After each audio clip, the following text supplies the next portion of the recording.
नमस्कार दोस्तों, stock market studies में फिर से एक बार आपको बहुत-बहुत स्वागत है। तो आज यहाँ पे मैं डिस्कशन करने वाला हूँ एक ऐसे कंपनीज़ के बारे में, जो देखा जाए तो रेलवे गवर्नमेंट का एक पॉपुलर कंपनी अभी बन चुके हैं। आप कहेंगे सर पॉपुलर क्यों?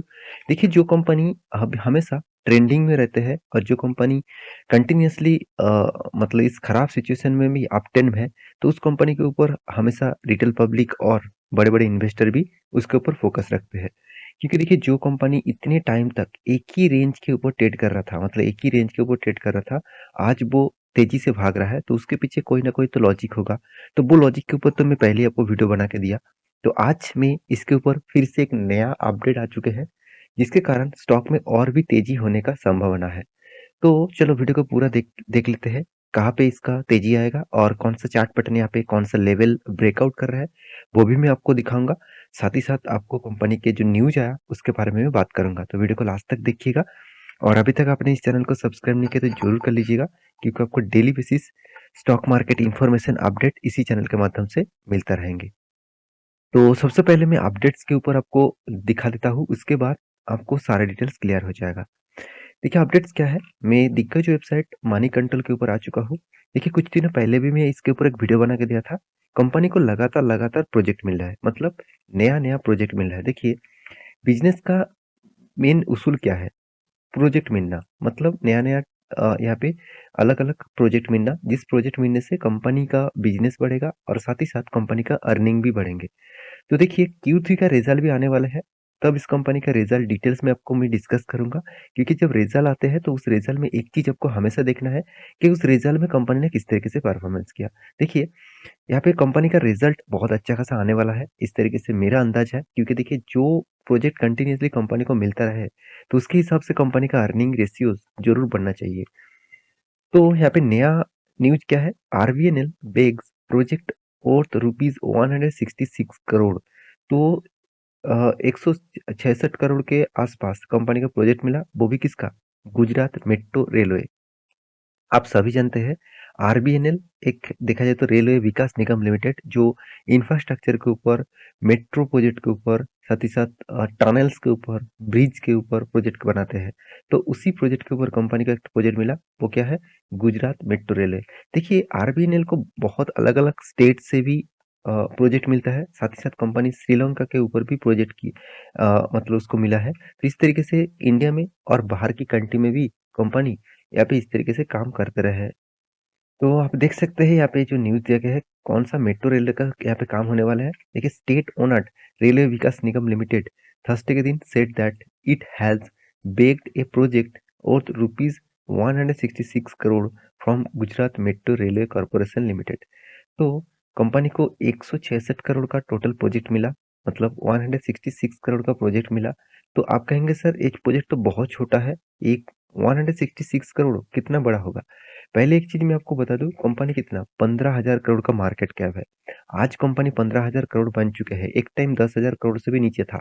तो सोचिए जो कंपनी 10,000 करोड़ के आसपास था, उससे नीचे था, आज 15,000 क्यों बना? क्योंकि इसका छोटा-छोटा जो प्रोजेक्ट मिला, उस प्रोजेक्ट को करते गए और स्टॉक के प्राइस बढ़ते गए, तो इसीलिए आज इस तरीके से हालत देखने को मिला। आप खुद ही देख लीजिए, 52 का लो कितना था? 30 रुपीज़ के आसपास, और 52 का हाई कितना? 84। इसका मतलब आपका 3 गुना के आसपास आपका फंड कर चुके हैं 1 ही साल के अंदर-अंदर। 1 सालों नहीं, 52 डेज़ के अंदर-अंदर, सॉरी 52 वीक के अंदर-अंदर। तो सोचिए इतना बड़ा जब रैली जब कोई भी कंपनी का हो रहा है, तो कोई ना कोई तो पॉजिटिविटी है। पॉजिटिविटी सिर्फ यही है, कंपनी को लगातार-लगातार प्रोजेक्ट मिलता रहा है। The project expected be completed with in 22 month, मतलब देखा जाए तो 2 साल के अंदर-अंदर इस प्रोजेक्ट कंप्लीट हो जाएगा। इस तरीके से कुछ रिपोर्ट पब्लिश किया गया है।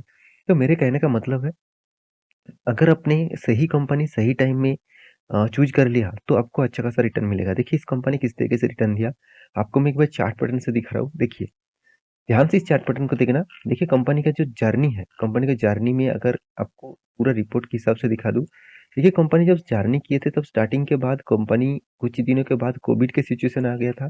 कंपनी की हाई था करीबन 80 टू 9 29 के आसपास। उससे देखिए बिग क्रैश देखने को मिला, और यहाँ पे जो क्रैश हुआ था, मैं एक बार थोड़ा-सा ज़ूम करके आपको दिखा देता हूँ और भी अब क्लियर हो जाएगा। हाँ, देखिए यहाँ पे जो गिरावट हुआ था, कितना आया था ₹10 के आसपास, सोचिए।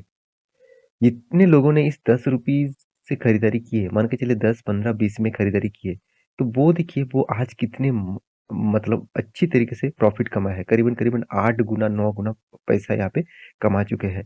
मेरे कहने का मतलब है, सही कंपनी अगर सस्ते दामों में मिले, तो उसके ऊपर टूट पड़ना, क्योंकि वो कंपनी आपको एक ना एक दिन मल्टी-बैगर रिटर्न ज़रूर दे देंगे।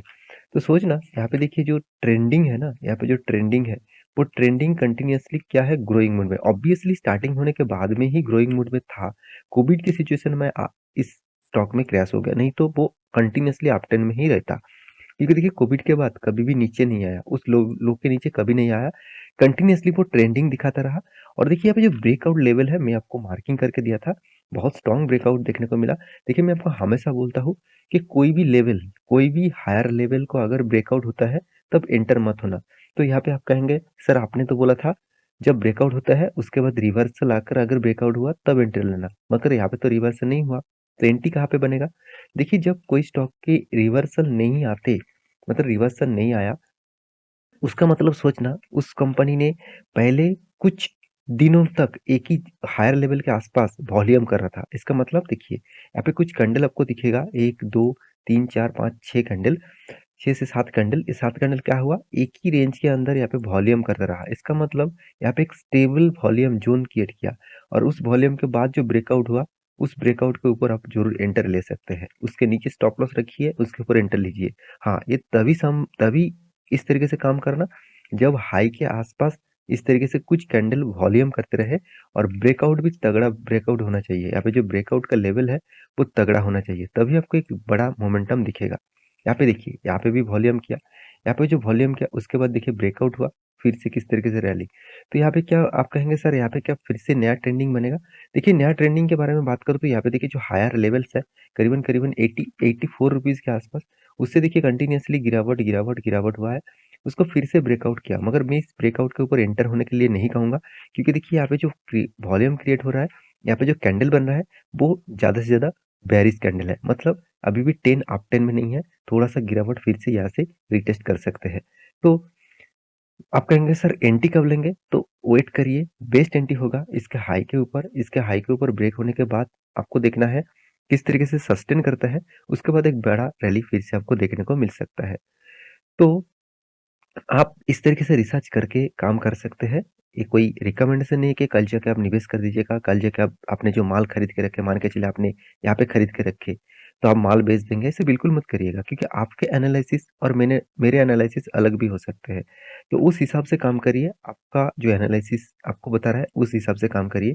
हाँ, जैसे जितने सारे नया दोस्त है, जो टेक्निकली एनालिसिस उतना जानते नहीं, तो मैं ज़रूर कहूँगा आप जिस तरीके से मैं यहाँ पे डेट आपको बोला हूँ कि हायर लेवल को ब्रेकआउट होने दीजिए, उसके बाद अगर सस्टेन करे उसके हाई के ऊपर, तब आप एंटर होने के लिए ज़रूर सोचना। तो इस कंपनी के मैं फंडामेंटली डिटेल्स के बारे में सिर्फ 2 ही बात कहूँगा। कंपनी का सबसे बड़ी बात, कंपनी का मार्केट कैप धीरे-धीरे बढ़ रहा है। कंपनी का return of equity, return of capital employed best level में है। साथ ही साथ कंपनी का कर्जा 1% के नीचे है। ठीक है, चलो कोई बात नहीं, 0.50 के नीचे होता तो अच्छा होता। तो यहाँ पे 1% के नीचे है, तो यहाँ पे अच्छा खासा माना जा रहा है। मार्केट कैप टू सेल्स के हिसाब से कंपनी का मार्केट कैप टू सेल्स 0.72 के आसपास है। तो इसका मतलब मार्केट कैप टू सेल्स भी बहुत कम है।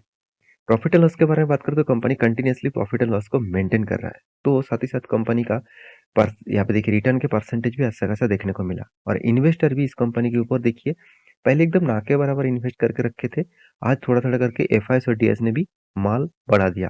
क्योंकि देखिए तब बड़े इन्वेस्टर तब निवेश करते हैं जब कंपनी में एक पोटेंशियल दिखे। तो अभी पोटेंशियल दिख रहा है, तो मेरे हिसाब से इस कंपनी के ऊपर अभी फोकस रखना चाहिए। तो इसका चार्ट पैटर्न लॉन्ग टर्म का आप देखेंगे तो करीबन 266% का रिटर्न यहाँ पे कंपनी आपको दे चुके हैं, जब से कंपनी स्टार्ट हुआ है।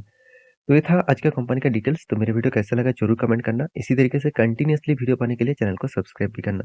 मिलते नेक्स्ट नया एक स्टॉक लेके, तब तक के लिए अच्छे से रहिए, अपने ख्याल रखिए, बाय बाय।